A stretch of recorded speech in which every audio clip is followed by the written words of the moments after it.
Okay, well, let's start by mentioning the three big points of the Mahabharata. So far, we have taken you through a general story of the events that took place.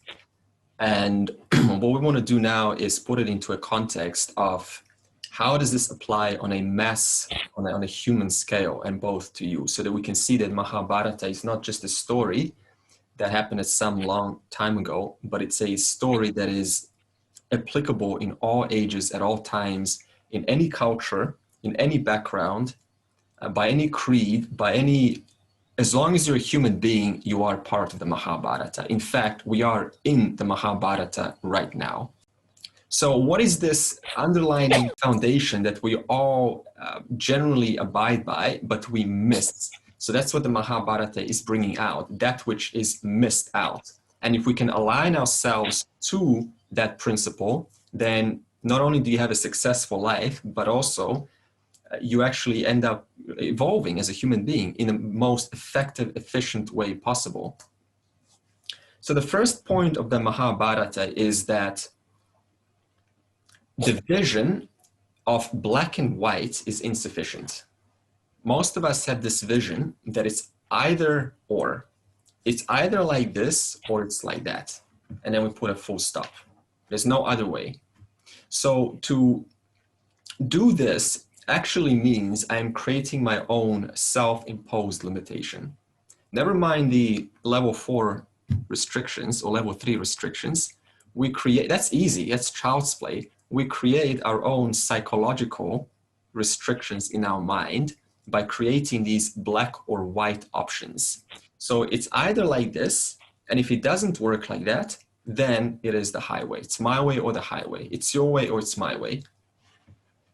And it just doesn't work because it creates this imposed limitation that we then end up imprisoning ourselves and then complaining why I cannot move, why I cannot advance or progress in life, and why is life so slow, and and all of these complaints are coming from that very issue that we ourselves create. In fact, there's a guy somewhere in Australia. He remembered 2 yellow page books, the yellow pages, in 24 days. Every single number he remembered in 2 books like this.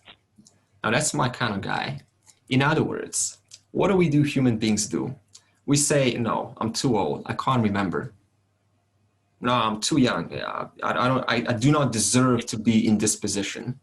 No, I am a man, I am a woman, I am this, I am that. Constantly self-imposed limitations, and then we ourselves live or abide by those limitations and suffer because of that. Whereas look at this guy, 2 yellow book directories. I mean, this is a Sanskrit language in itself, not only the Panini grammar, but also more words than you will ever need in 24 days. So that times 2. So this is showing us that, no, as a human being, you're not limitless, by the way. You do not have limitless potential. This is a big error that's being presented, because a limited body and mind does not have limitless potential. This is just logic. But you do have a lot of potential, which can only be known if we move out of this black or white thinking. And Duryodhana, for example, he himself put himself in this black or white position, and that's why he suffered. So inside, he was a struggling human being. He was trying to be somebody on the outside, a confident person, a person that wants to be loved, a person that wants to own the kingdom. But inside, he's a struggling human being. So this is why, because he's creating a self-imposed limitation, unwilling to cooperate. It's either my way, and the Pandavas is no way. It's either your way or my way. And as a result of that kind of resistance, we end up suffering ourselves. And not only that, but we end up causing a problem for the other. They're unable to mature. And they themselves have a family to take care of. So not only are you affecting yourself, but you're also affecting them, and also their own family suffers because there's always an association between individuals. And also Yudhishthira, he was also creating a black or white. In fact, you could ask the whole Mahabharata can be blamed on basically everyone that was involved. It's not just one, it's not just Duryodhana, it's also the Pandavas. Because Yudhishthira kept on giving license, constantly forgiving. I forgive you. Okay, you burned our house down, you wanted to kill us, I forgive you. So kept on forgiving over and over and over again. In other words, I forgive you, and that's all there is to it. Black or white thinking. Who suffers? Both parties suffer. So in other words, if I end up creating black or white, I automatically engage you subconsciously to also engage in a black or white. That's how it works. If I'm open, looking for alternative options, that also encourages you to work with me and look for alternative options. So in a sense, we always reflect another person. If you're one way, it is likely that the other is going to capture that and feed that back to you. And then we'll say, why are we not working together? Well, then first of all, start with yourself. Am I engaging in a black or white thinking? Am I limiting my options, therefore their thinking? So this is the first point. We need to switch out of this black or white destructive mode, which creates resistances and all sorts of various failures and consequences which are unpleasant. Now, the second point of the Mahabharata is that humanity is not linear. Nothing happens in a linear fashion. Can anyone here put their hand up and say that your life is linear, like a sequence? Like it happens A, B, C, D, E, F, G. There's no skipping. It's always in a perfect order. Is that how it happens?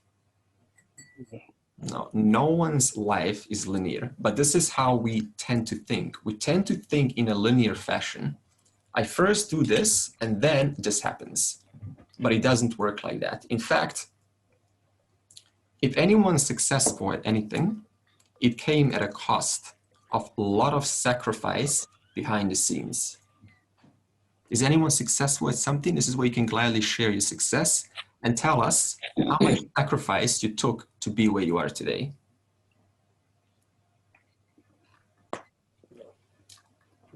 We want to hear whatever. Okay, everyone's successful at something. I know that for a fact. Someone should be putting their hand up and willing to participate. Yes, yes. Come on, come on. Something you're successful, good at, that you're proud of. Okay, yes, Robert. Thank you for sharing. I didn't really want to, but many years ago when I was working very hard in business and I was traveling a lot, my wife and I felt we were drifting a little bit, so I said, we need to do something together. I said, what would you like to do? She said, I'd like to do dancing. I said, what else would you like to do? She said, no, I want to do dancing. Well, I was terrified. I had two left feet. I remember the dance teacher in the first lesson got down and grabbed hold of my foot and said, that's your left foot, move it, right? So I don't like to fail at anything. That's one of my partners. Have you successfully started to dance? Have you actually danced a little bit with her? Yeah, I actually made the semi-finals of the Australian titles a few years later after that. Okay. Okay. Wow, that's huge. Dancing with my wife, not with a professional. Okay. Yeah, so and we danced in international competition, and yeah, so but a lot of hard work. Yeah, wow. Okay, Robin was the perfect example to put his hand up. So a lot of hard work, a lot of sacrifices, a lot of time that went on, back and forth, some arguing, maybe some pressure, some emotions, right? Yes. Some mistakes, some self-criticism, like, oh, I could do better. They're doing so much better than I am. I will never learn this. I'm so slow at learning. But you persisted. You just kept on going despite all of this narrative that was going on. Pretty much. It nearly cost us our marriage, but we got there.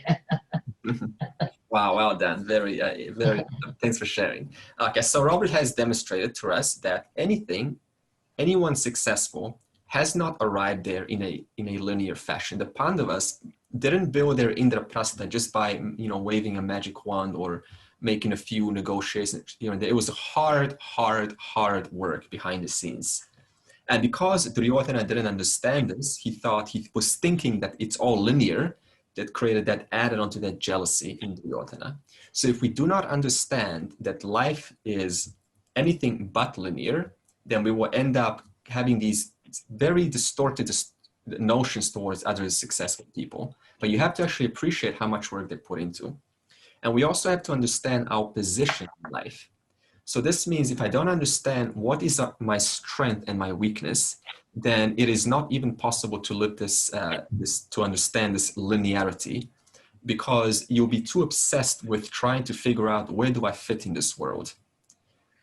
So once we figure out where we fit, what is my strength? What am I good at that I find so natural, but other people complain about? They think it's the most boring, disinteresting thing. And yet for you, you find it's just like breathing, even easier than breathing itself.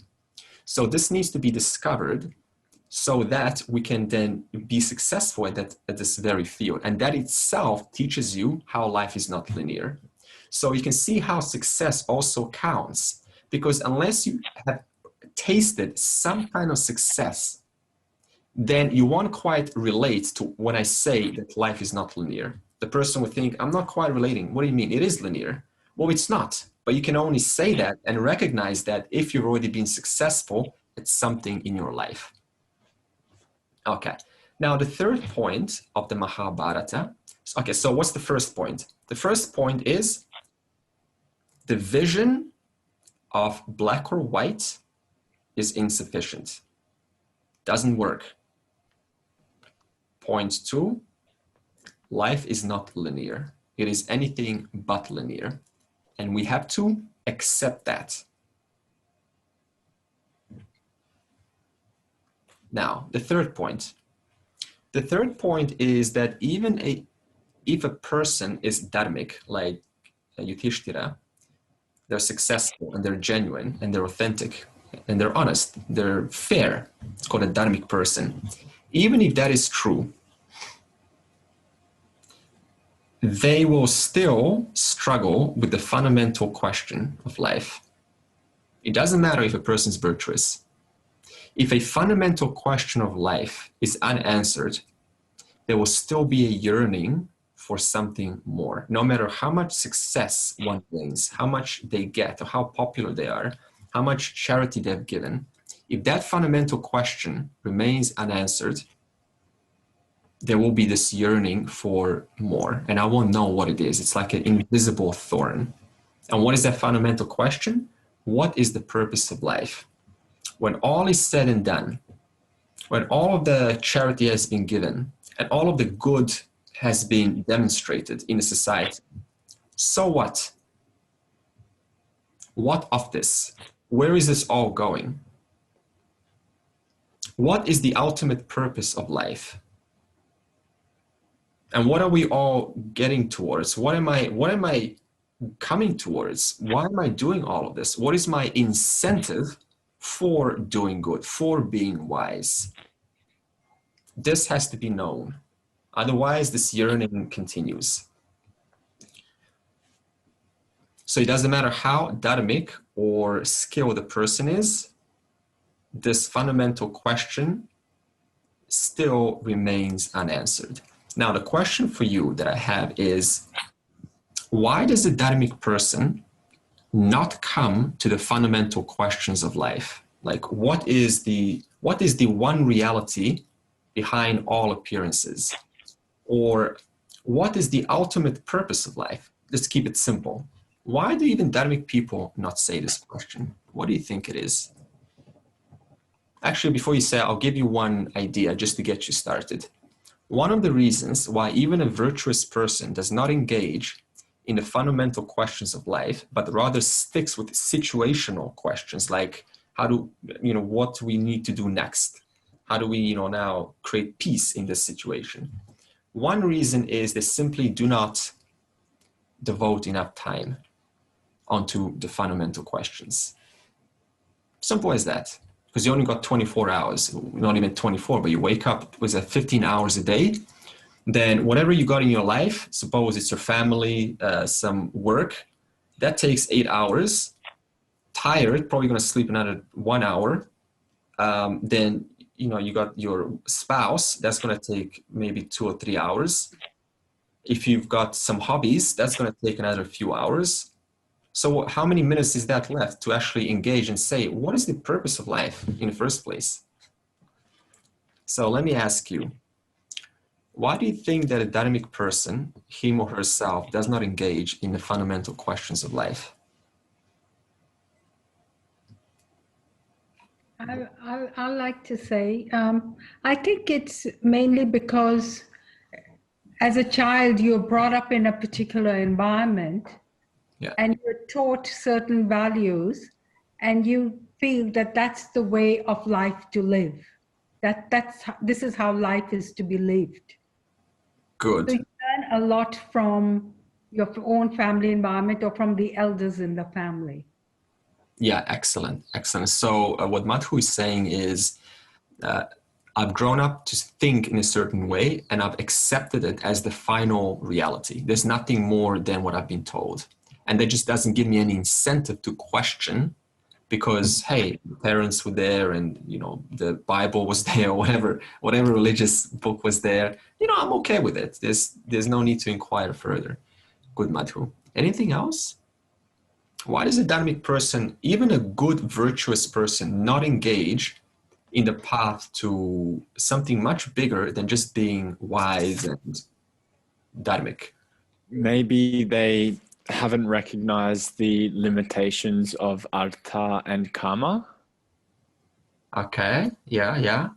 So what Tom is saying is, it's not that they haven't recognized, it's just that there's no opportunity to recognize, because, you know, you're so involved in just creating this you know, bringing desire into life and building wealth. There's no question of so what, because you're so caught up with it.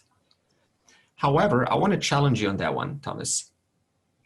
Could we then say that the reason why a dharmic person doesn't engage in the fundamental questions is because their life is in harmony, or because they have a good life? Therefore, there's just no opportunity to inquire if there's anything further. Could that be the case? Think about the Mahabharata.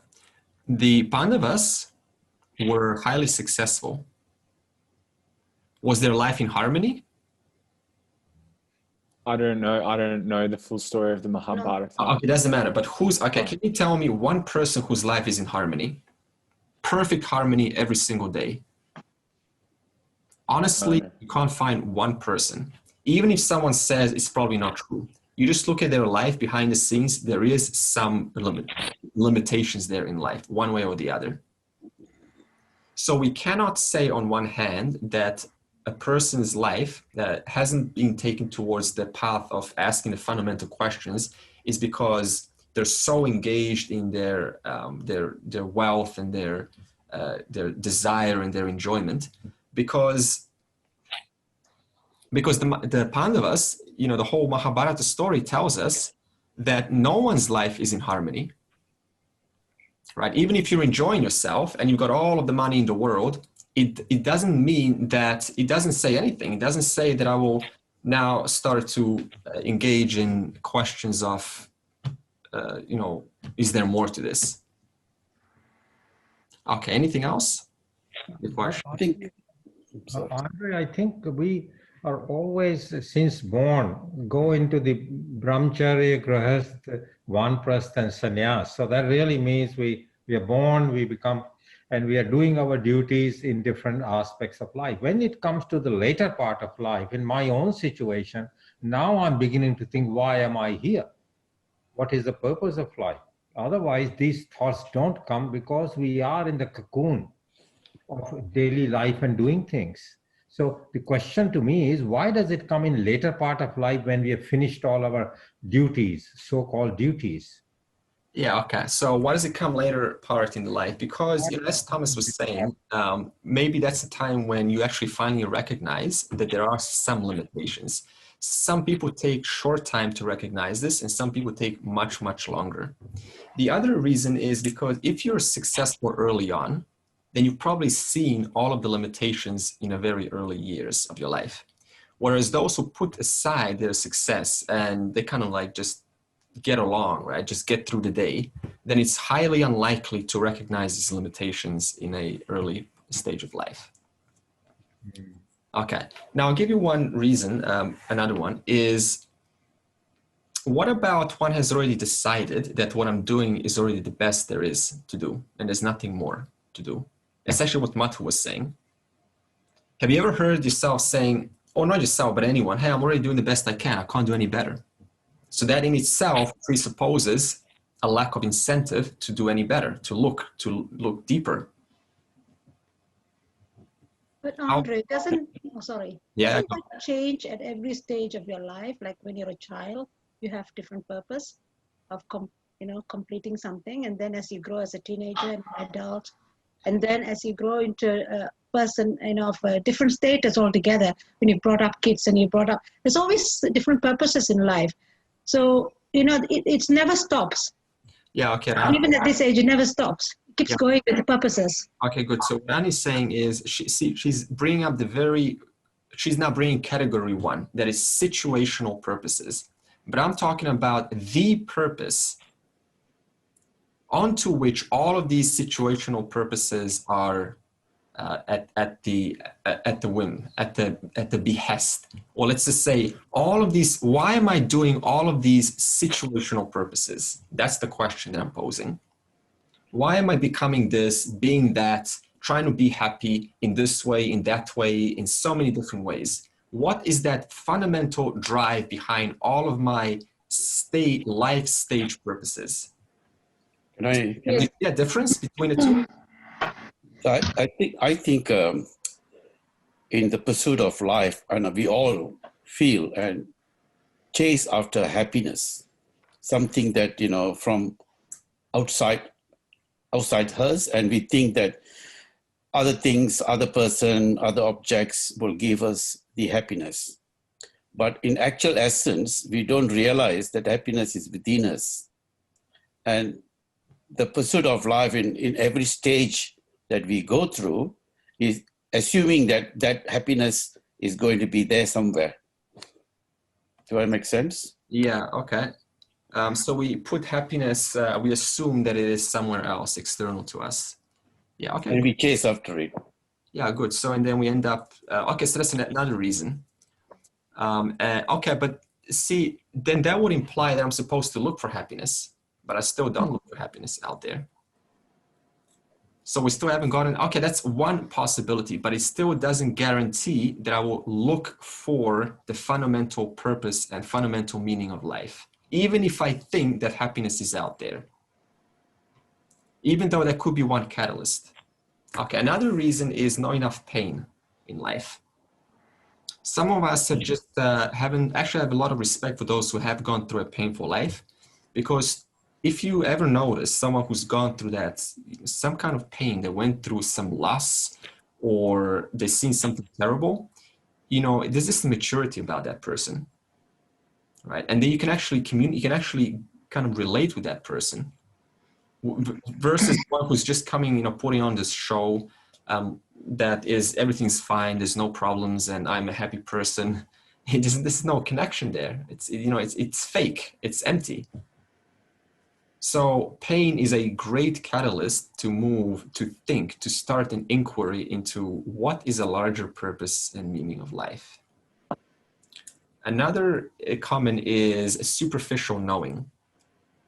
So what happens is this is also what Mathu was saying, is we buy into this idea that fate is already set and I can't do anything about it. That's just the way my life, I'm born in this family, and my family is just it's not like a brahmana, it's not a successful family, it's just a normal family. So then we buy into this idea, and then we create a self-imposed limitation. Or we say, don't be attached, don't desire, right? Just don't be attached, and that's all I need to know in life. Well, how is that going to work out? Just, whole life is about one-liners. Don't be attached to people, to situations. Don't XYZ.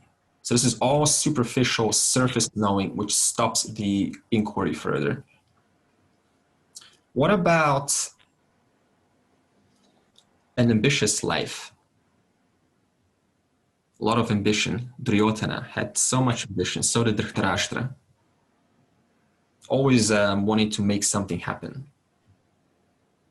Like some success in the world. We're not against success, by the way. We're just saying like a strong desire for ambition. Or it could be even ambition for, even the meditators. They have this ambition to experience some state or some incredible experience. So you're an ambitious yogi. You want to master the asanas. You want to master the intricacies of your body and of the mind. Spend all of your time in that one profession. Is anyone here a doctor? Or any kind of close to a doctor? Yes, I'm. Okay. Yes, Ramita, yes. so how long does it take to be a doctor or become a doctor on average? Almost 10 years. Okay. Did you just hear that? 10 years. Now, suppose you go 10 years and you're ambitious about this. Again, we're not against not doing things. We're just saying, we're just pointing out. Suppose you're ambitious and now you want to go and specialize, and now you take an extra 5 years of that. And when you specialize, now you build all of these friends. Now you want to, your clients and all these stories that you're holding in your mind. And these stories cause you to then want to expand your profession even further because you identify with them. So it's this constant ambition trying to sustain what I've done before, trying to make a life out of it. That's another reason why I never engage in fundamental questions of life. Good, Ramita. 10 years, a long time of ambition. How about common one, probably my favorite. Looking, and this is where most Vedantins fall under, looking for simple, feel-good advice. Not interested in deep analysis, not interested in deep thinking. Just give me something like a hamburger, like a quick takeaway. Let me go in, let me hear, let me get high, let me feel good. Goodbye. Either you'll never see me again, or I will come when you're mentioning the best parts of the teaching. But you won't see me when you're talking about the human behavior, the emotions, the life management, being productive, and just managing your life. So this is another common reason especially in Vedanta, is you hear all of this great teaching, but it doesn't guarantee that you're going to be taking the fundamental questions seriously. It's a superficial kind of knowing. I just want to feel good temporarily. Okay. Now, the next question is, so that's the 3 points that we wanted to point out of the Mahabharata that is trying to show us. The first one is vision of life, of black or white, is insufficient. It creates self-imposed limitations. So, if there's any resistance in any situation, it is likely because a black or white thinking is going on. There's a process of it's either like this or like that. That's the whole process that got Yudhishthira into trouble. I forgive you, and that's all there is after that. There's nothing else. So Yudhishthira did not think of alternatives, how to resolve a situation. He limited himself in this way of forgiving. The second was linearity doesn't work. No one's life is linear. So we have to acknowledge the fact that the only way to be successful is through, you could say, back and forth, back and forth, back and forth. This is normal. There's no such thing as forward, forward, forward. Sometimes it's 2 steps forward, 1 step back. 5 steps back, 2 steps forward. 10 steps back, 15 steps forward. And the third is that even a dharmic person won't necessarily engage in the fundamental questions of life because the qualifications are not there. And we just explained some of those points now.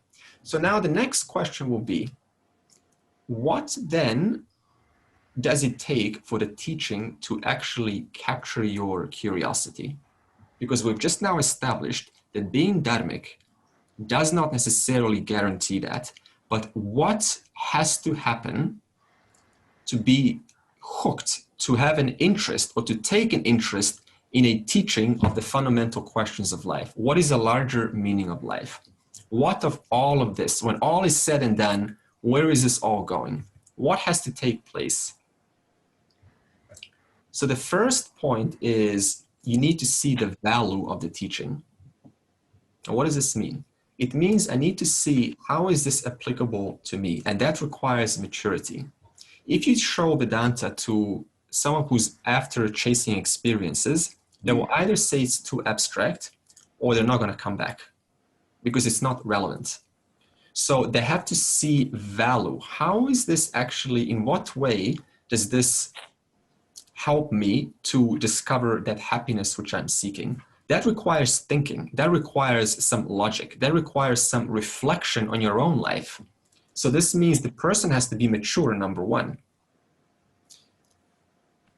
For example, Dhritarashtra heard the entire Bhagavad Gita, just like you and I are hearing it. The entire Bhagavad Gita from the beginning to the end. Did that change his life? No. He was why? Because he was too passionate towards his, towards living through his son, owning the kingdom through his son, and he was also too ambitious for his son's success. So you could have two people standing side by side. They both seem mature on the outside. One captures the teaching, another doesn't. What's the difference? One sees the value and the other does not see the value. Why do I not see the value? Because my ambition is elsewhere. My ambition is not towards myself. My ambition is towards accumulating onto myself, accumulating some form of experiences, some form of position, status, some form of being loved or loving more or experiencing more love. All of these are actually external. These are all situational conditions which depend because they don't apply to someone else. Whereas a fundamental question applies to everyone. We all want to know what is the nature of reality when all is said and done.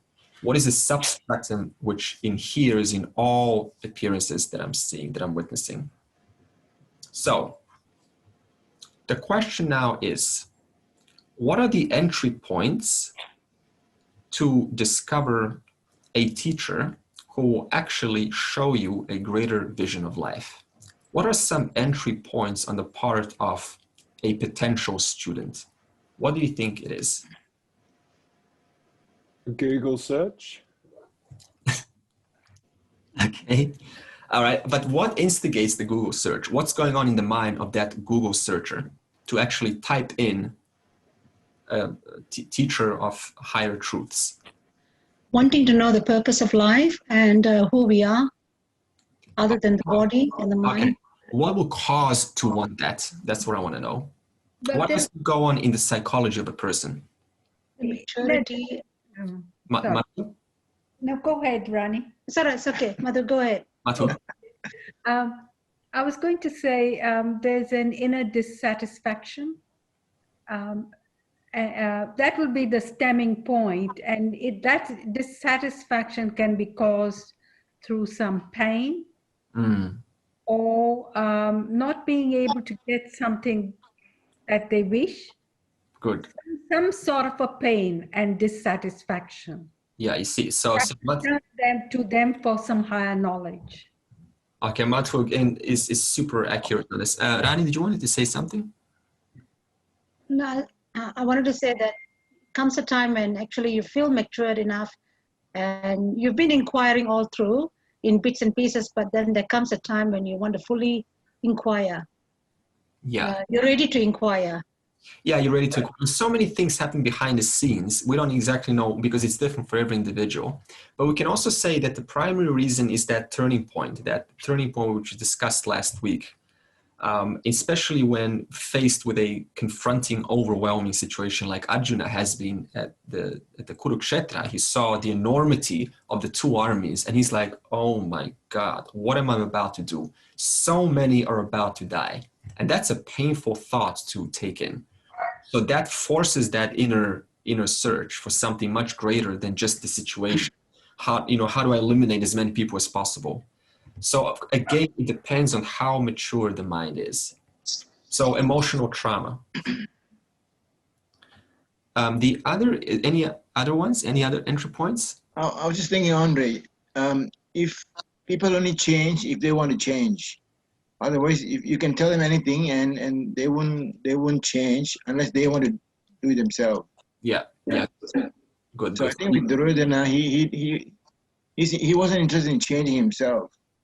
Yeah, okay. He wasn't interested because his ambition, of course, was elsewhere, and he didn't see how compliance and cooperation was valuable in the first place. So this again takes maturity to recognize.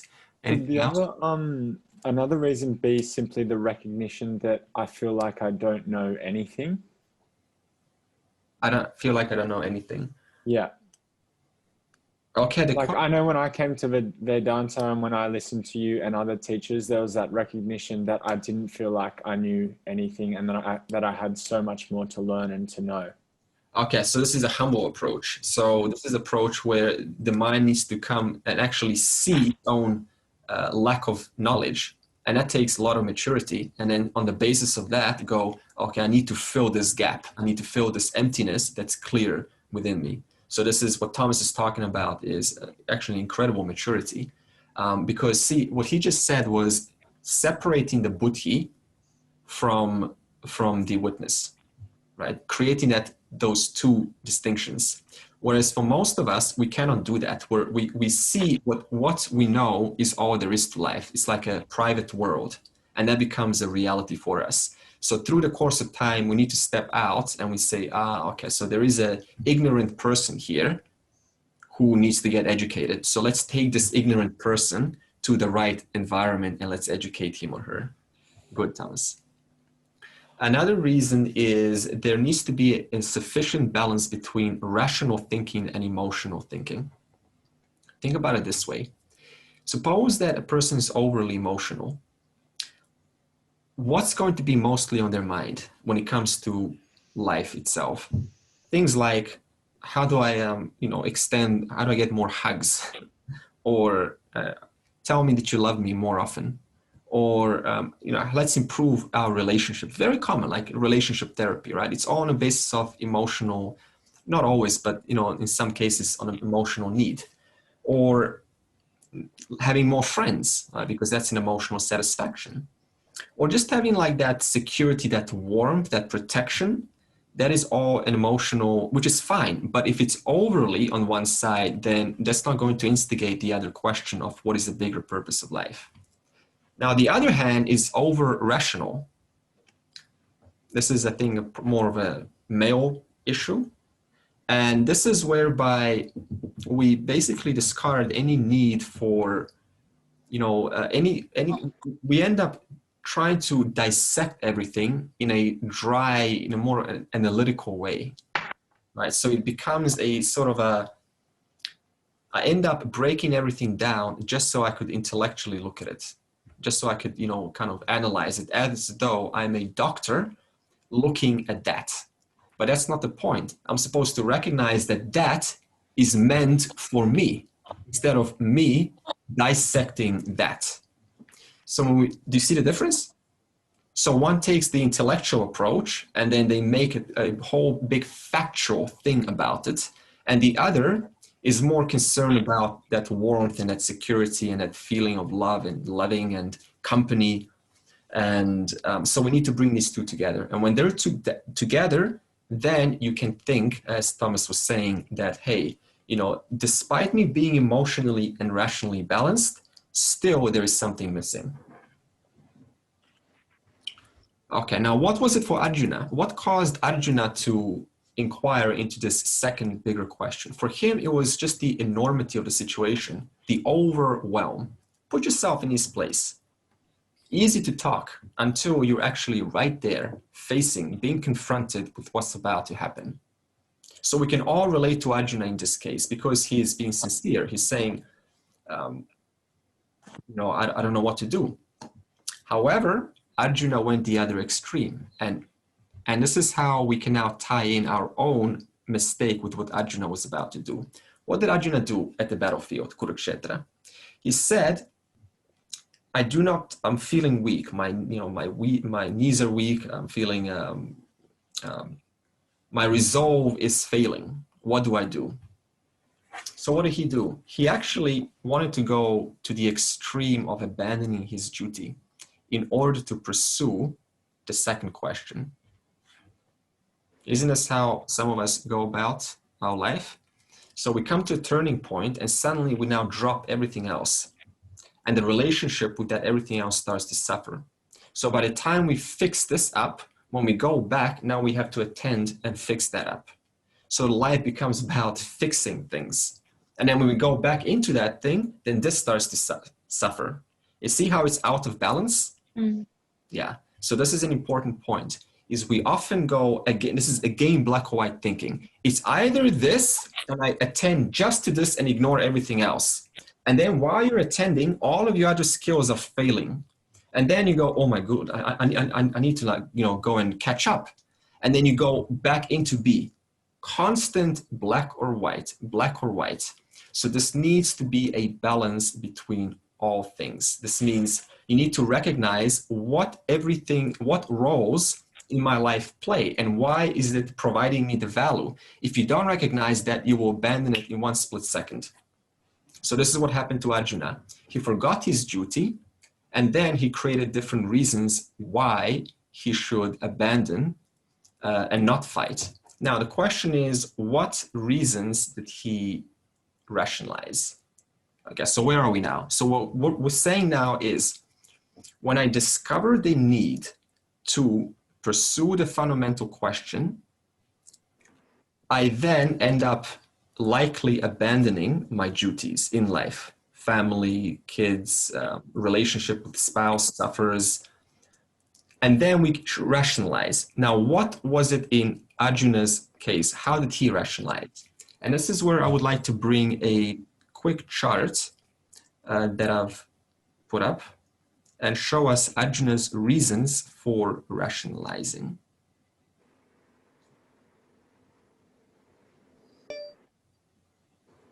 Okay, so let's see if it's here. An excuse, I think it's this one. Okay, these are Arjuna's reasons. He said to Krishna, "Oh Lord, I don't want to fight. I'll tell you why.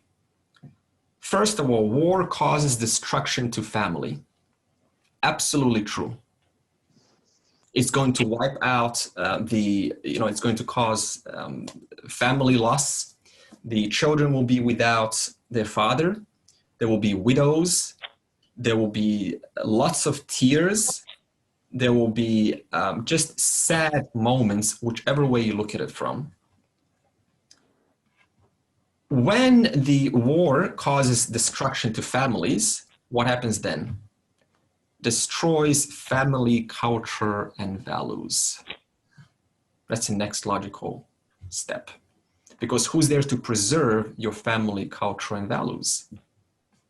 They're gone, right? Because you need to have a together family to uphold your values, your tradition. Now, after that happens, what happens then?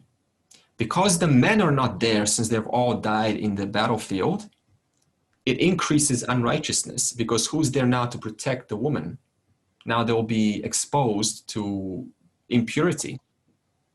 Now, when the woman become impure, what happens then? Or what happened? Okay, what does he say? Impurity in women measures the standard of society. In other words, the purity, this is actually brilliant. The purity of woman in a society tells you how healthy that entire society is, how healthy that culture is. For example, no protection of the woman equals open to abuse, open to being taken advantage of, open to prostitution, open to any kind of these dirty, these base drives. So women get taken advantage like that.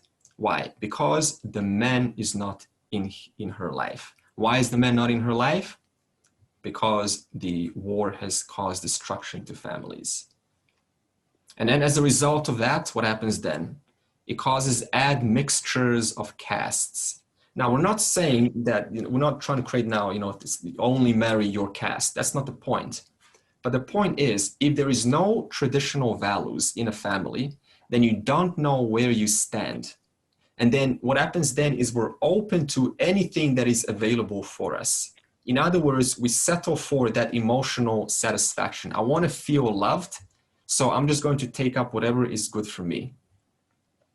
So there needs to be some kind of thinking before being involved in, before proceeding with the marriage, because it's not just about you, it's also about upholding your very culture. If you, end up mixing with if they're on the same side as you, that's great. If not, that's also great, because you can still make that work.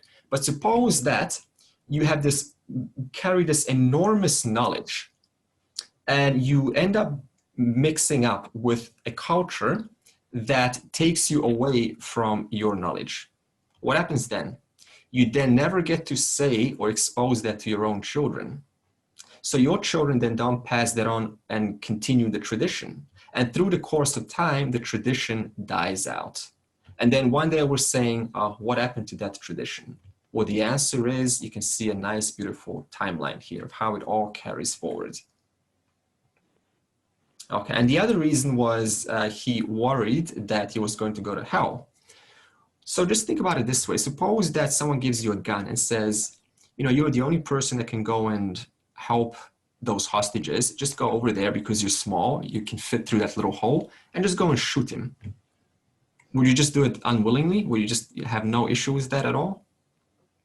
You would probably think, what do I do? Am I going to go to hell? Am I going to get punished? So these are all legit reasons that Arjuna was sharing. It's not like he was making this up. Okay.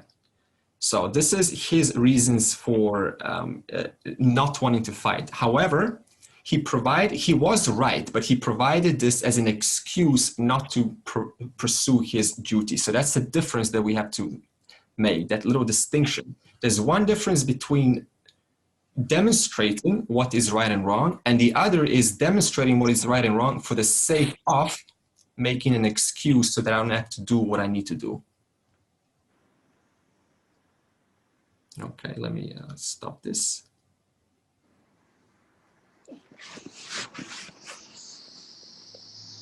All right, so now the common misconception in the most common question is, why did the Lord advise Arjuna to shed blood? Think about it. Most common question. Why did Lord Krishna tell Arjuna, go and fight? Why do you think this is? Because it doesn't sound dynamic. It doesn't sound like, why would the Lord advise people being killed? What do you think it is, or the reason behind this? Yeah, Robert? There are two reasons. One is that no one really dies anyway. It just looks that way. Yeah. And the other one is, I think he's saying, if you don't take action against these people, that's not upholding the Dharma. That's allowing them to create destruction in society. Okay. Okay, good. So Robert is both good. So let's just backtrack a little, because Robert was providing a little bit higher examples. So anyone else? I think there wasn't if you don't fight, you're still going to lose anyway. So whether you fight or you don't fight, it doesn't matter, because the outcome is the important thing. Okay, good. Okay. So Arjuna was the only one qualified who had the strength and had the capacity to defend this corruption in a society. The society was suffering. The society was being corrupt. And the society was heading towards the adharmic path. And Arjuna just happened to be the only person with his brothers who had that ability to put an end to this. So because he's a Kshatriya, he found himself in that situation. So all of the options have already been exhausted. They've already attempted negotiations. They've already attempted to apologize, to cooperate. It all failed. So when it all failed, what do you have to do? You have to do the last resort, which is the most unpleasant. So in this case, why does the Lord advise shedding blood? Because if that doesn't happen, then what's going to happen? the society is going to get destroyed mentally, morally, because they've already exhausted all of their peace negotiations and nothing worked. So we have to understand, if you don't know this, then it's just going to be this surface, oh, it's just a story of war. Don't watch it. You know, it's violent. So we need to look behind these messages. Okay, so these 4 reasons, or however many reasons were just given, Arjuna then created 2 questions. So in other words, he first rationalized why I should not fight. And he said, now, Krishna, that I have given you these reasons, let me now tell you the 2 questions that I really want to, the 2 answers that I'm looking for. The first one was situational. That means what is facing him right now. I want to know how do I, in what way do I deal with these armies? And second was, I want to know what is the bigger meaning behind all of this. He didn't explicitly state, I want to know the one indivisible reality. It's never like that. When a person is suffering, you don't go, you know, I actually want to know what God is, and, you know, how did this world come about, and what's the, you know, what's the truth of this universe? Nobody does that. But we do it in a very subtle way, usually through, you know, like, oh, my life is not working out. I've had enough of this. I want to know what is there anything more? Okay, because you don't have that language to use in order to ask these proper questions yet. So real spirituality is focusing on both. But what is pseudo-spirituality? Focusing on one or the other. Either situational or only the higher teaching. You see the difference between the Bhagavad Gita and a traditional self-help course? Self-help course traditional, only situational. Be more confident, be funnier, be more successful in this world, become someone bigger, you know, be charming, make more money, okay? Just be relatively happy, just eat better foods, do more exercise, travel, right? Have a variety of things going on in your life. Other side, the moment you bring all of these, you know, situational things, now it's all just an illusion. Focus on the bigger picture. Total distortion on both sides. It doesn't work. We need to bring the 2 together because they are both part of life. They do not exclude life. In fact, where is life without situations and without the bigger meaning? They're both together, inseparable. So what is the advantage? Where is this particular, the particular feature of the Gita? And that is, it incorporates both situations. In what way do I navigate this world, these situations, in a way that leads me to a successful life? And behind these navigations and these situations, what is the fundamental reality behind all of this? And what is my connection to this fundamental reality? And how do I recognize this fundamental reality? And how did this universe come about?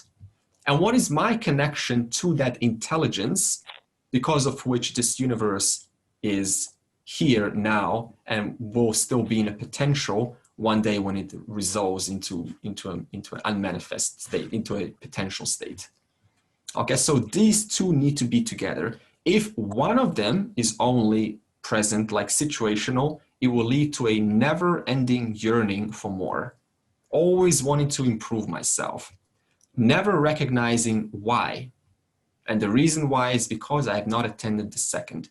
If the second is there, it will guarantee arrogance, pride, an unpleasant person to be around, because they will have no interest in humility. They will have no interest in respect, no interest in any sort of acknowledging that there's another human being in front of me, because everything is going to be one big illusion out there, and I alone am the reality. This is just distortion, like just maximum distortion. So this is where the Gita comes in. So the next question is, okay, suppose someone comes up to you with a problem in life and they're sincere, they need some help. and they say, this is going on, and I don't know what to do. What is your advice? Please tell me. Please tell me your advice. Now, what do you tell them? Do you tell them first the advice, the situational, or do you tell them the fundamental reality? Which one do you do first? Which one do you think? Give the advice first, because the fundamentals going to take a long time for them to learn. So you say situational first, right? Yes, you'll give them the advice first, so they can deal with the situation, but Okay. you tell them that there's something more you need to know. Okay, okay. Anything else? Any other thoughts on this? If I come to you with the situations over and over and over and over and over again, do you keep on just telling me the answer, how to navigate through life, or do you do something else? Which one would you do? You can check first whether they know for sure that it's an actual problem and how they know what they're assuming. Yeah, okay, so this is again a situational. So now you're helping them resolve their thinking, their frame of mind. But Yeah. Okay, yeah, and it's good, Kelsey. So again, what Kelsey's saying is it's now again going into category number 1. Any other thoughts on this? I'll tell them to go and see Andre. Okay. Now, what did Krishna do? So what was the question? I come to you with situational problems. Arjuna came with situational problem to Krishna. This was obvious because he was right there confronted with this huge, vast situation. How did Krishna say? How did Krishna answer this question? Did he first answer his situational, or he went straight to chapter 2 and revealed the big picture? Which one did he do? He revealed the big picture. Why did he reveal the big picture first? To see if Arjuna would get it, because that is the solution for the situational problem also. And then he looks at him and sees, did he get it? And then he moves on to the situational answer. Ah, super. Okay, Thomas just made it perfect. So do you understand the importance of this question? Yeah. If I come to you over and over and over again with situations, what are you going to do? You're going to naturally feel compelled to help me with situations. But now you have to think a little bit deeper. Out of what? What is the ultimate cause that's giving birth to all of these misunderstandings that comprise situational problems? What is that general fundamental problem from which thousands of situational problems come from? Do you get the question? Yes. Yeah, okay, good. Now, what is this fundamental question from which, this fundamental problem from which all of these situational problems are arising from? That fundamental problem is, I am small. I do not know my nature. And this is not psychological, by the way. This is not like I feel nervous when I want to speak in front of an audience. For that, you can go and take a tea or a relaxant or a pill and just relax and improve your psychology. Just pound your chest, put your hands up and feel confident. That's easy. Go to a psychologist, reframe. We're talking about I am small. The one fundamental problem from which every single problem you ever have mentioned at all times from the past, present, and the future arise from. And then it creates what kind of an assumption? It creates an assumption, because I am small, I then I need to get the world to act according to how I want it to be, so that I may relieve myself, at least temporarily, from my smallness. What else does it do? Because I'm small, I need to create the environment to match my interpretations of it. Because as long as the environment matches my interpretation or my bubble, I feel at least big in my little bubble. The moment I get out of my bubble, I'm reminded of how small I am. Everywhere I look, it reminds me of my separation from this vast universe. It reminds me of my difference to you. And yet, these books and the scriptures keep on saying how the entire reality is not separate from I, and I am the very reality itself, which is the entire. And yet, on a contradictory basis, everywhere I look, that is not the case. I don't feel like that. I don't feel the whole. I don't feel like I am the whole reality itself. I only feel separate, different, limited, a constant seeker. Now, what does this mean? This means because I'm small, I end up looking out there to relieve myself from the smallness. Because I'm small, I end up getting degrees, filling my intellectual quota, so that I may demonstrate myself to the society that I am big. Because I'm small, I go and become the president to show people how I am big. Because I'm small, I get into a relationship to feel loved and to love so that I can feel like I'm important. Because I'm small, I go and chase different life circumstances that will give me that temporary sense of bigness. Because I am small, I go and read book after book to feel high temporarily, just to relieve myself from that smallness. Because I'm small, I jump from satsang to satsang, expecting to hear something that's going to relieve me from my smallness. Because I'm small, I look non-stop, one solution after another, just to relieve myself from that inherent smallness. That same smallness that was true 20 lifetimes ago, 5 lifetimes ago, last lifetime ago, and even this lifetime. So until that smallness is resolved, then that smallness will continue. It's simple as that. So the question is now, how do we resolve this smallness, this inherent smallness? Firstly,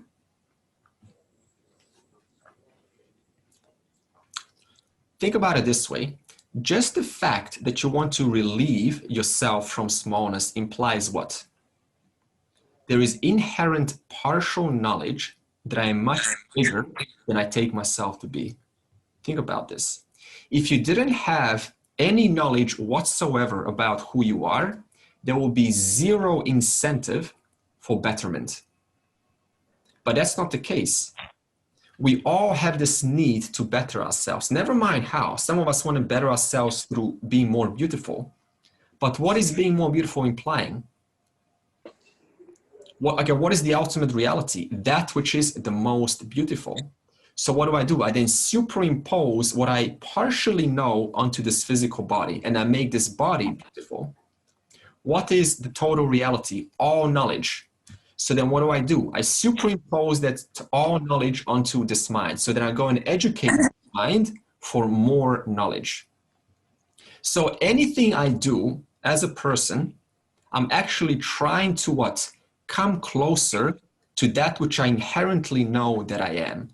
All knowledge, limitless itself.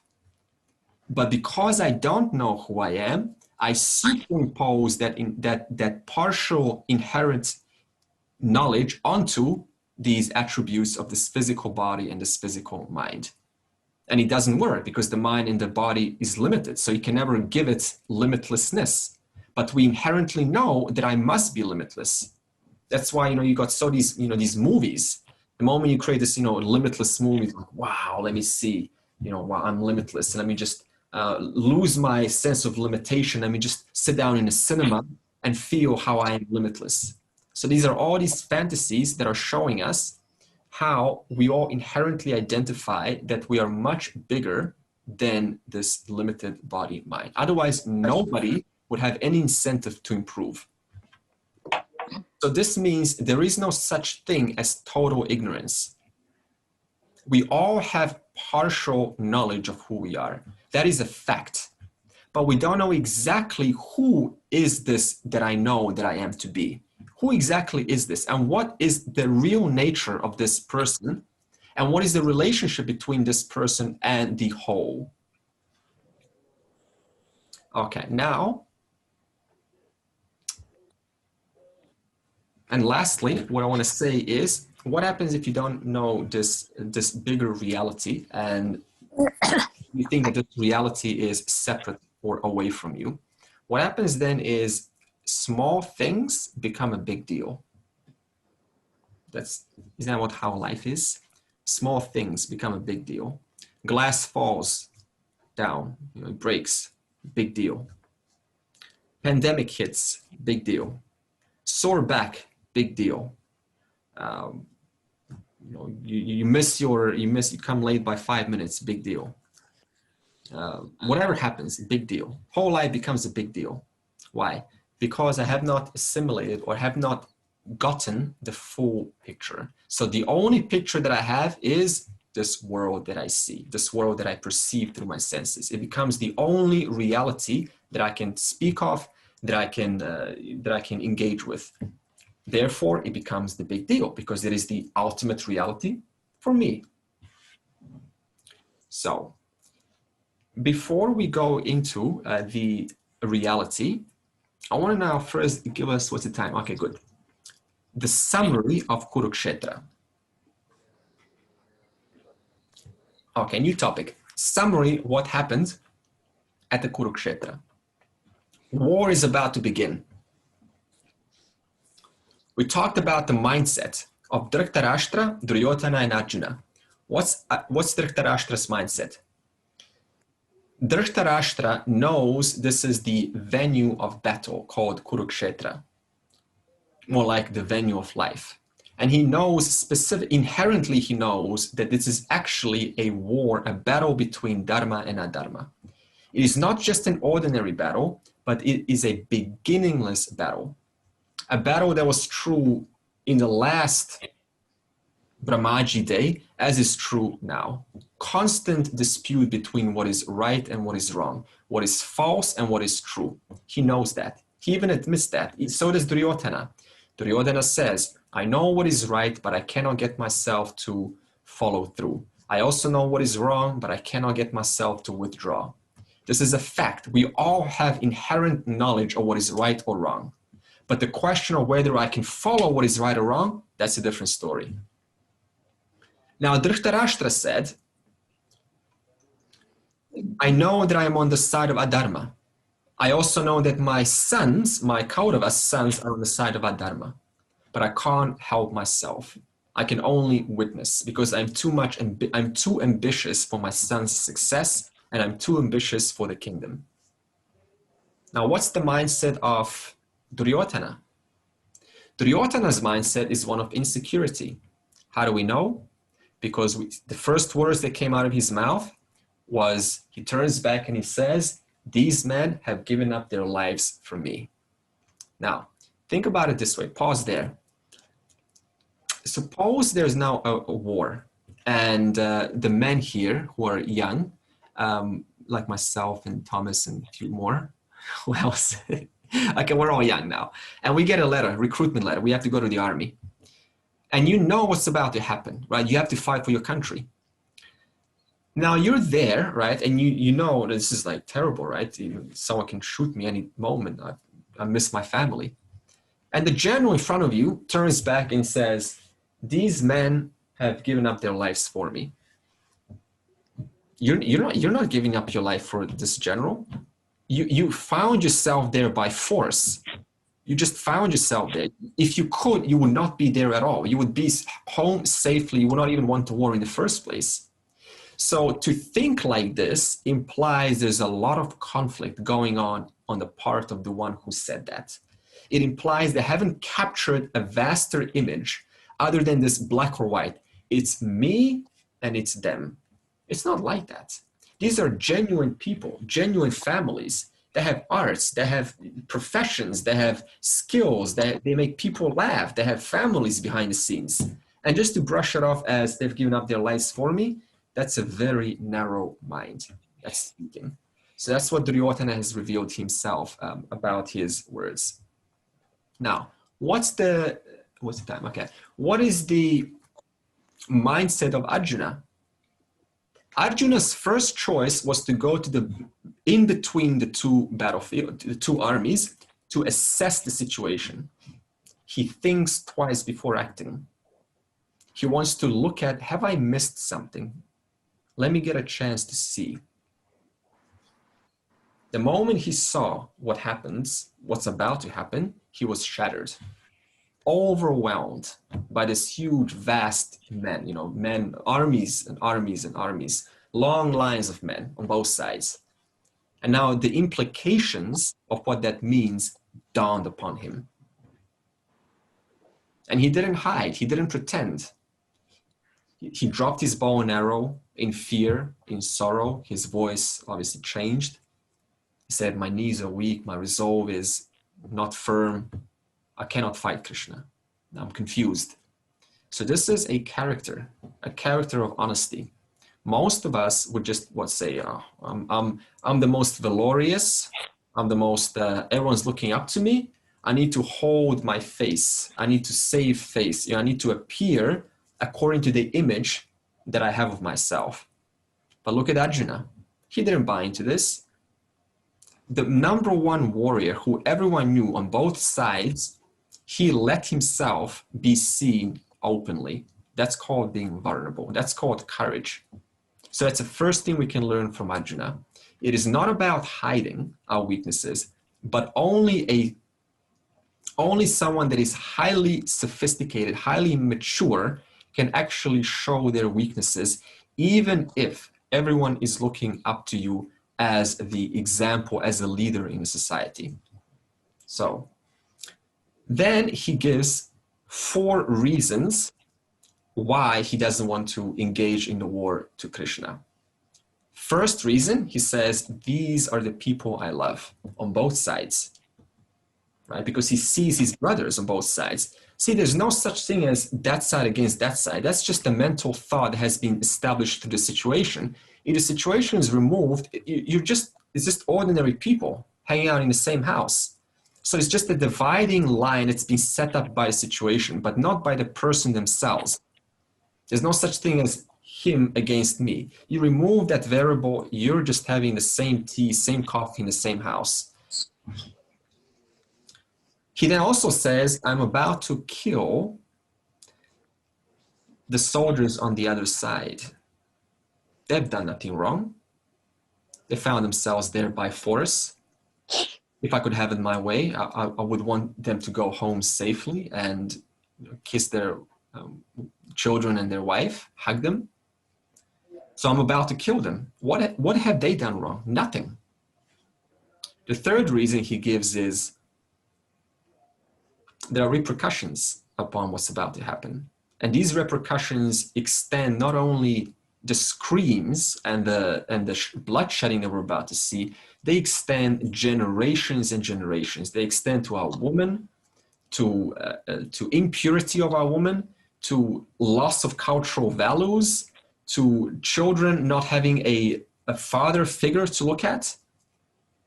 Therefore, distortions after distortions are about to come as a result of this war. So he's thinking way ahead than just black or white. These men have given up their lives for me. And the fourth reason is I will go to Naraka. I will get punished for this. I will kill men who do not deserve to be killed. I will go to hell. All sincere. Any one of us would probably have these kinds of mental processes going on. So he was very honest. These four reasons open up 2 questions. He said, Krishna, because I gave you these 4 convincing reasons, therefore I have these 2 questions. One, what do I do now? That is situational. And second, whether I win or lose, I haven't actually won at all. I lost. So he knew that whether he wins or loses, there is no such thing as winning in this kind of reality that's just hit me right now, because there are repercussions. So he said, even if I win, how will I be happy bearing the deaths of so many people? How can I bear that memory and carry that forward? What's the point of winning this war? Even if I know that I can use my divine weapons and my all of my skills, so what? I have to bear the enormous consequence. What kind of a human being am I if I were to touch these, harm these individuals who don't deserve to be in this place at all? So then Arjuna said to Krishna, teach me. I am your student, because I do not know situationally what to do, and I do not know the bigger meaning of life. For that reason, Krishna, I surrender to you. Help me to get out of this dilemma. And then what did Krishna do? Krishna decides to answer the fundamental question first, as Thomas said. Now, why did he do this?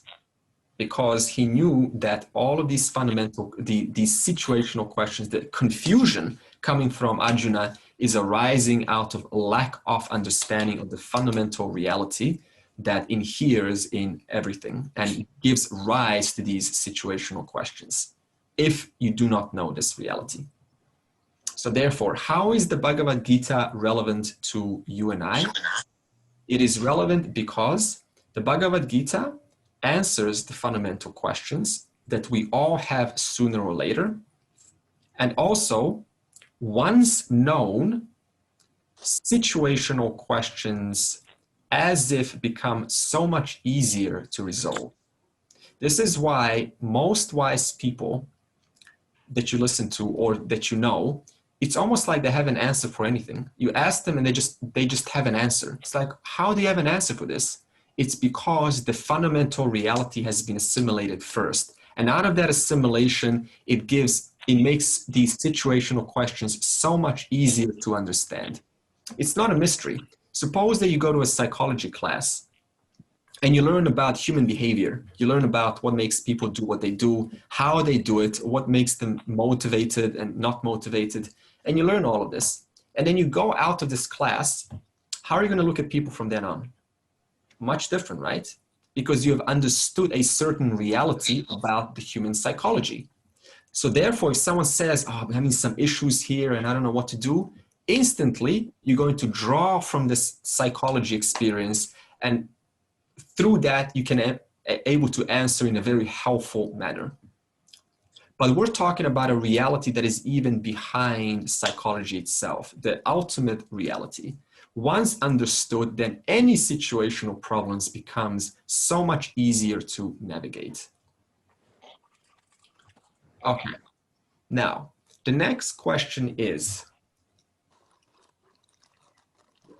what is this fundamental reality? Having now come to the place where Krishna is about to answer to Arjuna. So let's open up a possibility. We're not implying anything right now. We're not supposed to now put the entire Vedanta, in the entire reality in this example. We're just going to open up a possibility to see how you actually can have one reality, which is the substratum, which is the truth of everything that you see. This is what we call in Advaita one without a second. So now let's just see through an example, how is this possible? Suppose that, okay, before we say that, what is the statement that Krishna says? He says to Arjuna, the fundamental reality of you is the same fundamental reality of everything else. Now your question is now going to be, show me, demonstrate a possibility of how that may be true. So suppose there is a wave, and The wave has two eyes. The wave has a life. The wave has emotions. The wave thinks how to navigate him or herself and negotiate with other waves. The wave looks at other waves. Some are big, some are small.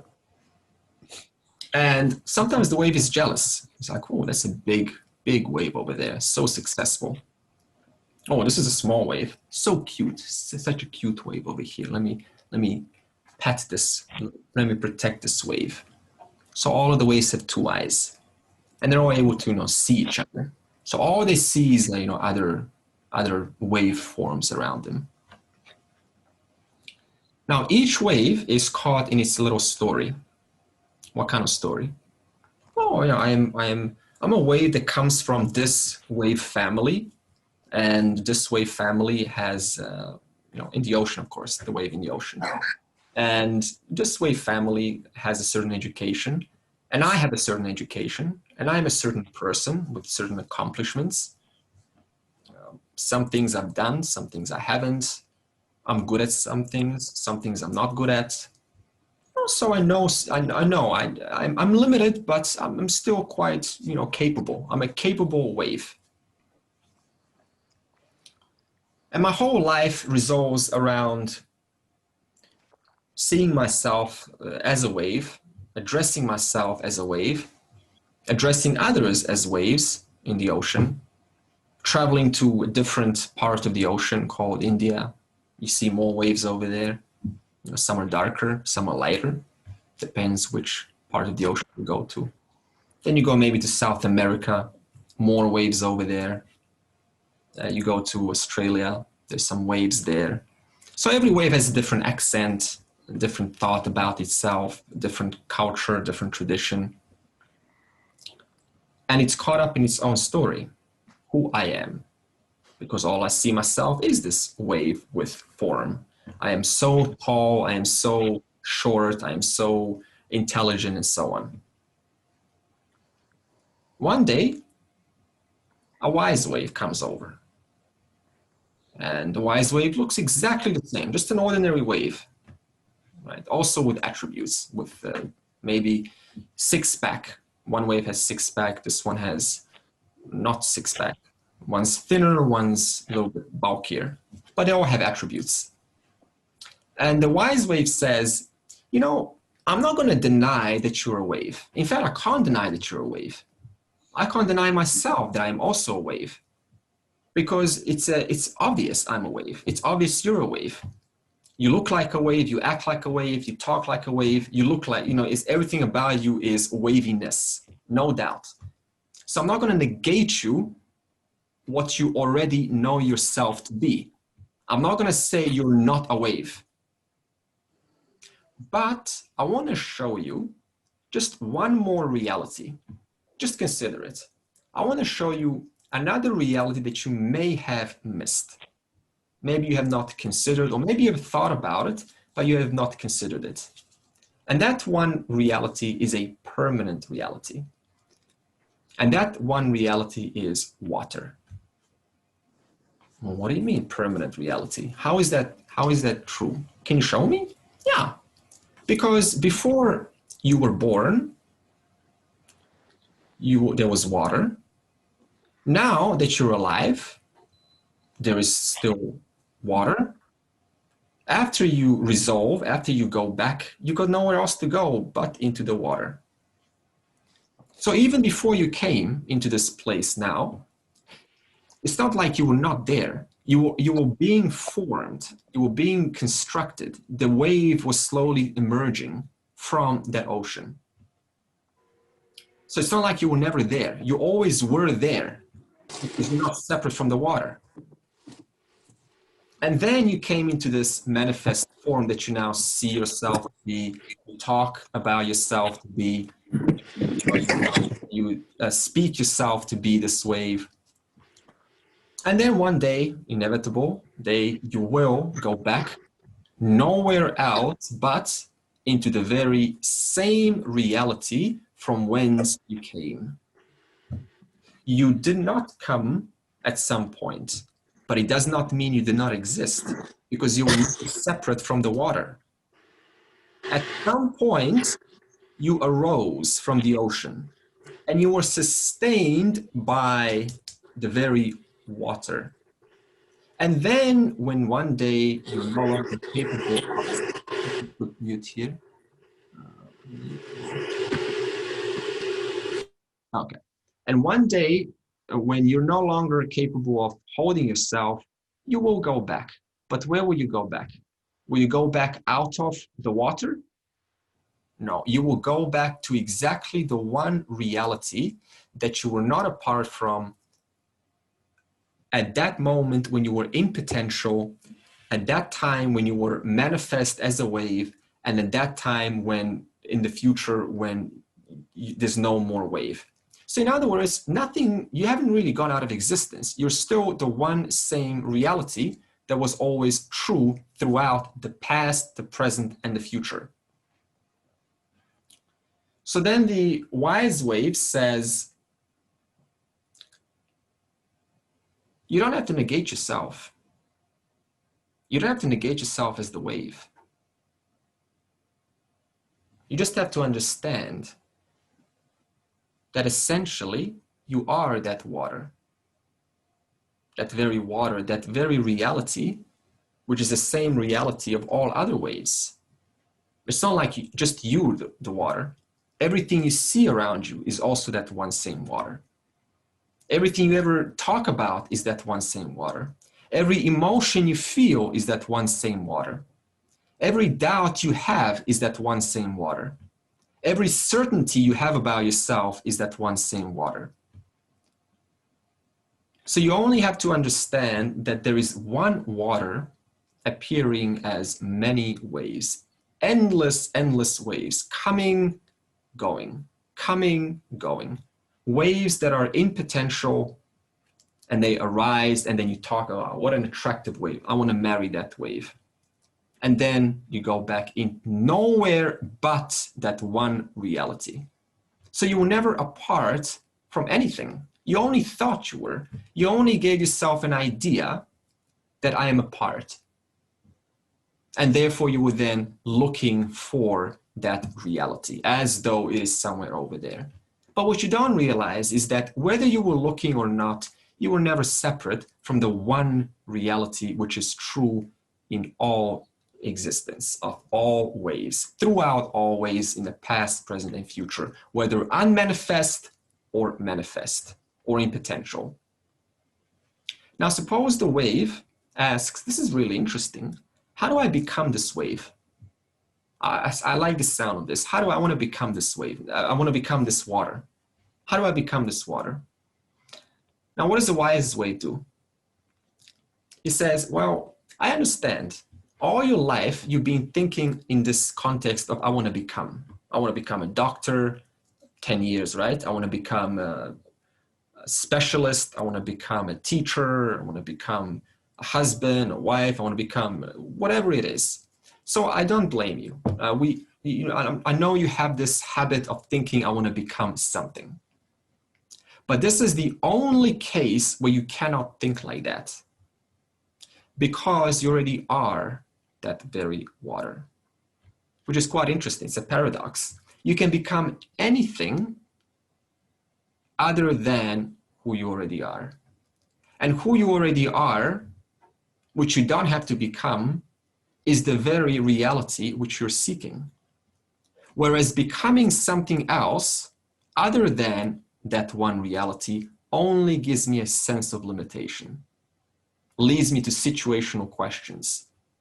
I don't feel complete. I don't feel full. I don't feel whole. I'm looking for happiness.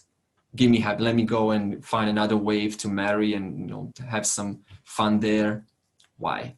Because I've never looked into the very reality that I am. So now the question is, what keeps this wave from owning up to this one reality? This one reality without a second. This just means there is no second water over there. It is one water without a second water. That's what one without a second means. How do I own up to this? how do I own up to the fact that I am this one without the second, that I am the very water which I am seeking? And the answer is, again, you can't. But I have to discover much more than just saying, no, you can't. There's a teaching to that. And that teaching we will follow up next week. But for now, the important point that I want to mention is, having heard this example, you cannot say that I am not this body. How many times have you heard this before? I am not this body. That is like saying, that's like the wave saying, I am not this wave. But what's the wave actually? Water. So to say I am not the wave, you've actually just said I am not the water. Is that true? No. In the same way, to say I am not this body, you're actually canceling out the very reality that you are. I am not this mind. Just get rid of your thoughts. Just have an empty mind. Destroy your ego. Hey, is any of this separate from the one reality? Can the wave destroy anything if there's only water? If you destroy water, what do you get? You get more water.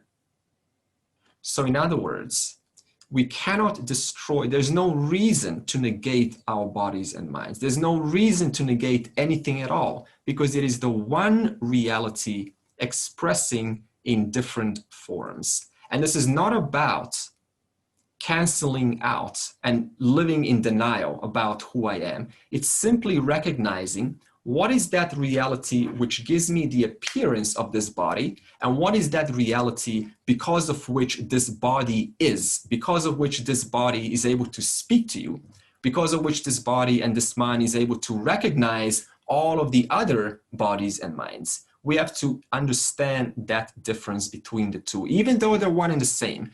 The wave and the water is different, but it's also the same. You have to understand where that sameness and where that difference is. And this will be done next week by continuing to now show you how does this apply to you, because I have not answered how you are that one reality.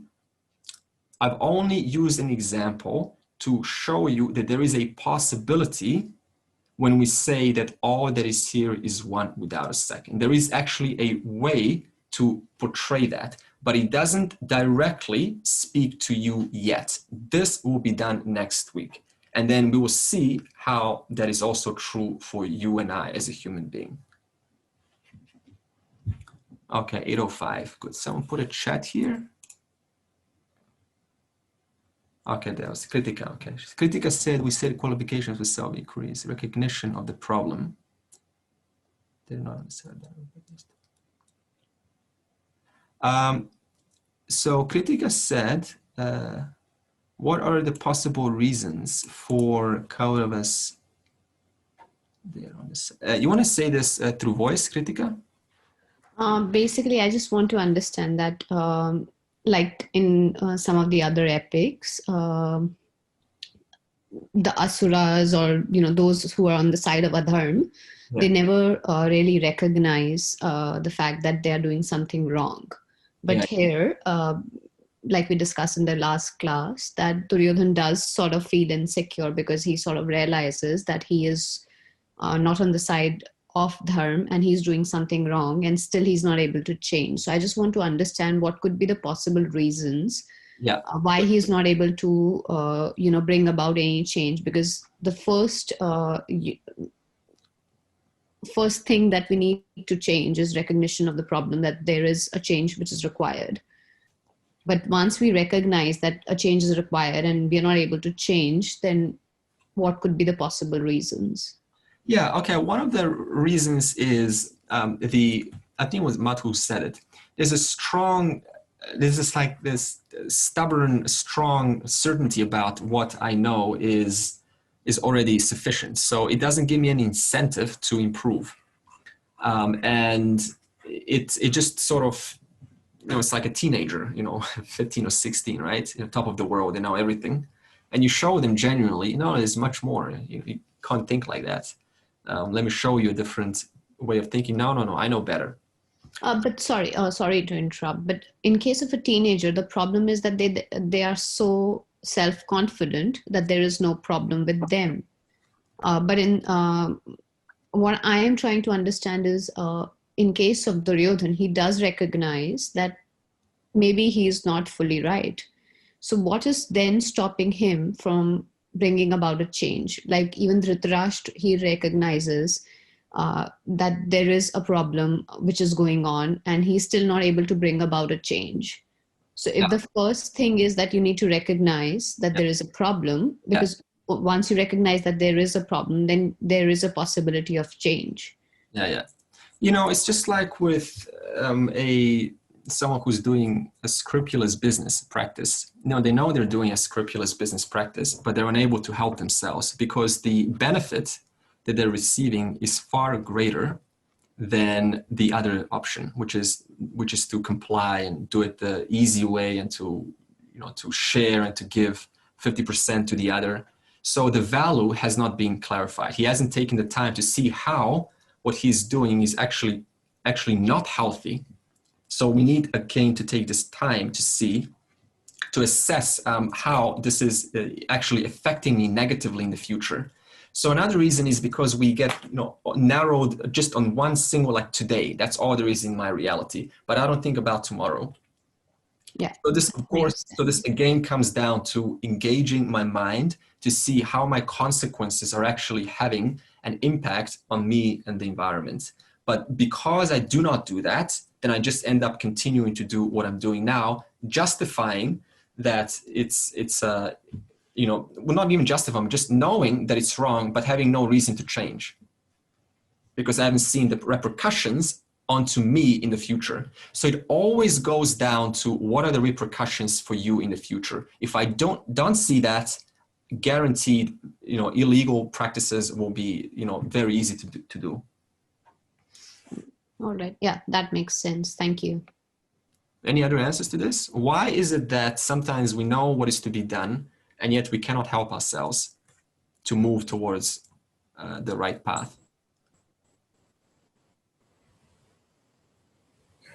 I think it can be hard, and it really humbles the ego. How open is someone to alternative perspectives of life and the world, and how curious are they to challenge a perspective that they're familiar and comfortable with in order to explore a view that they may well be less comfortable with.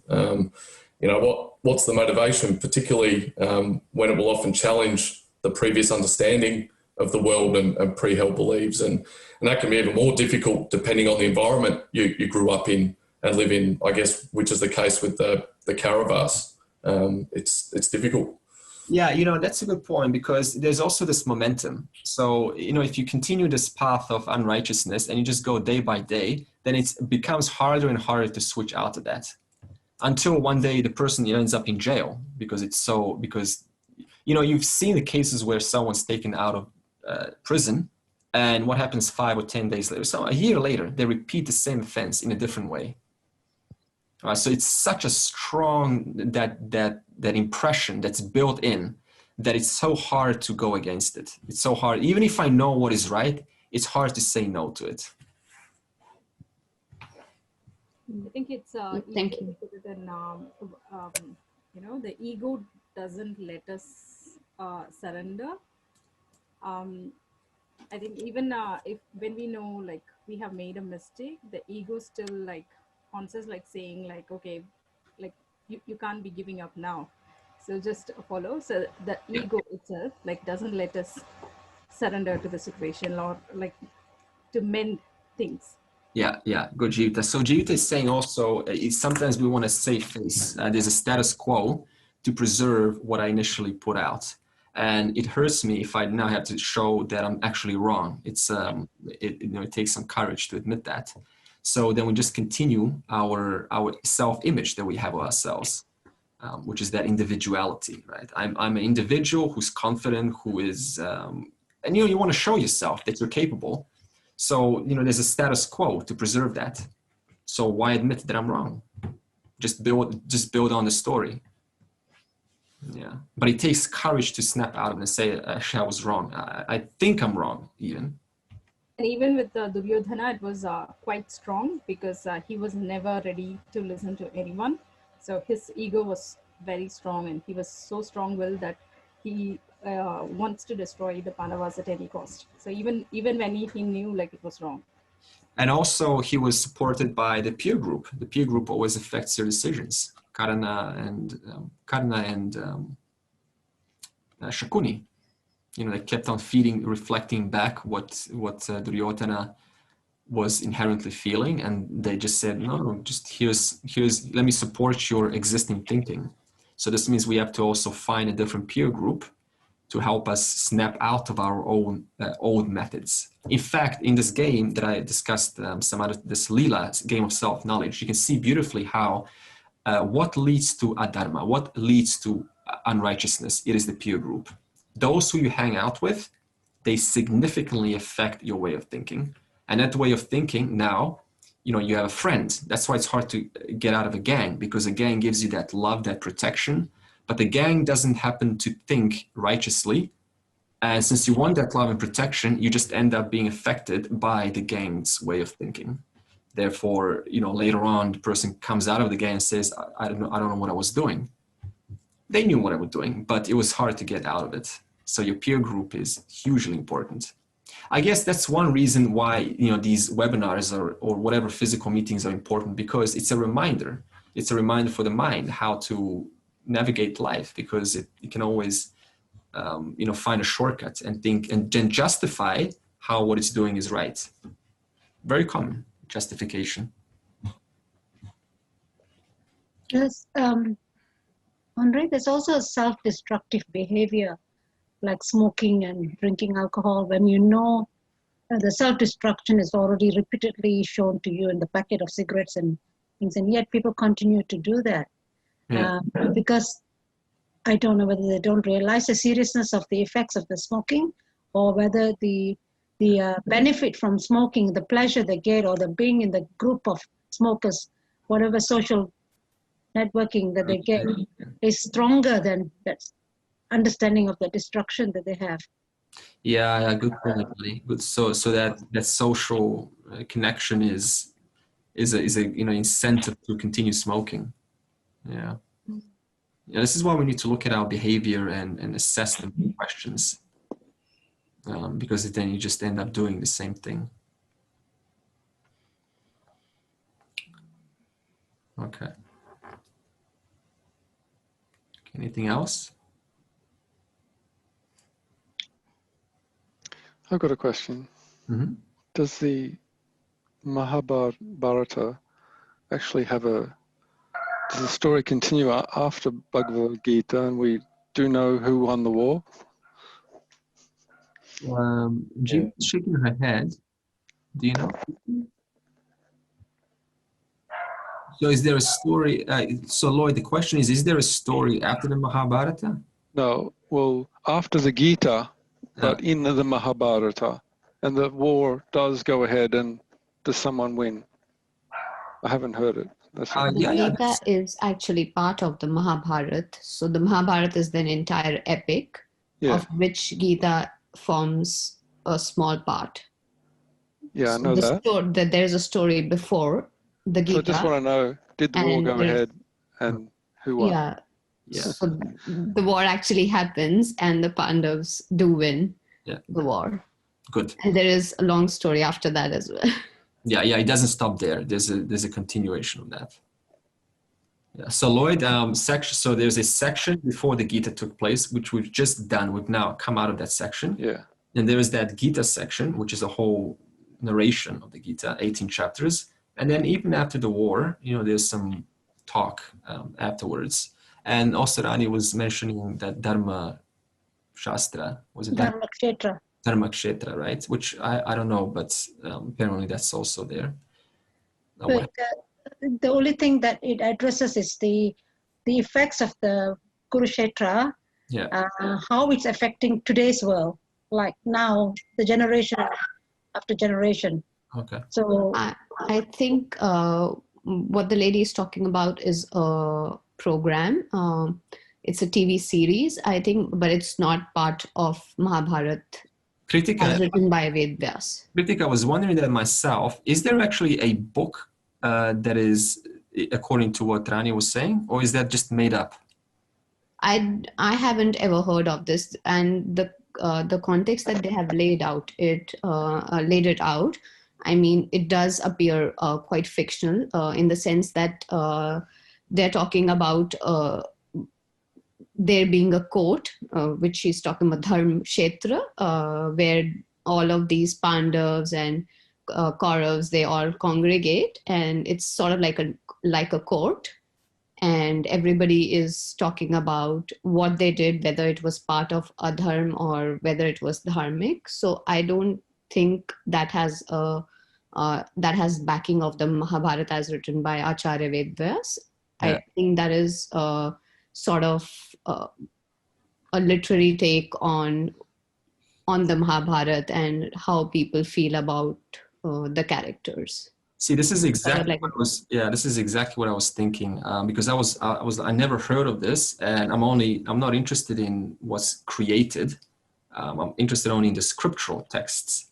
So if that is a scriptural text, then I will, see and get involved in that. But if it's not, then stick with the Mahabharata. Because it's sort of like giving it's based on what I understood, at least, that they're trying to give a judgment on each of the character, sort of going through their history, what they did, and then passing a judgment, which sort of doesn't align with my thought process of how I perceive the scriptures, in the sense they don't pass judgments. Yeah. And you said that there is no black or white. You can't simply characterize even Duryodhana as completely evil. Yeah. Or, and the Pandavas as completely good. So everybody is a mix, and it's just that the variation, there is a variation and a gradation in their shades. Yeah, good. One could be more adharmic, and somebody could be more dharmic, but not completely adharmic or completely dharmic. Yeah, good. So isn't that portrayed in this particular series, being mixed?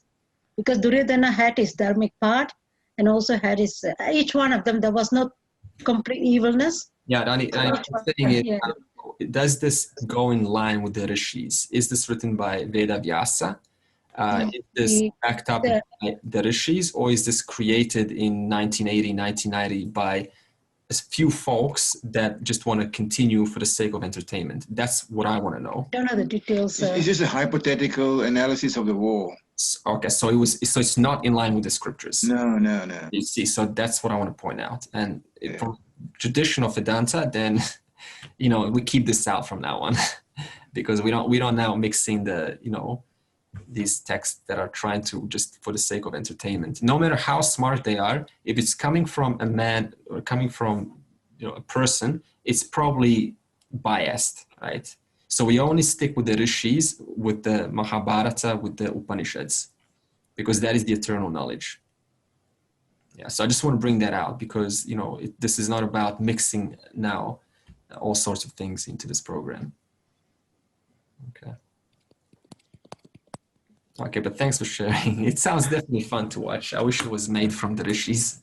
I would definitely get involved in it. Okay, so next week we will extend on this conversation. Now, I hope you can appreciate why I took time to get to this section. It's not just jumping straight. You need to build proper context, else it has no meaning. It's just shallow. It's quickly forgotten, and you're on to your next thing going. It doesn't work. So everything takes time here. Okay. Om Sarve Bhavantu Sukhinaha, Sarve Santu Niramayaha, Sarve Bhadrani Pashyantu, Ma Kaschid Dukkha Bhag Bhavet. Om Shanti Shanti Shanti.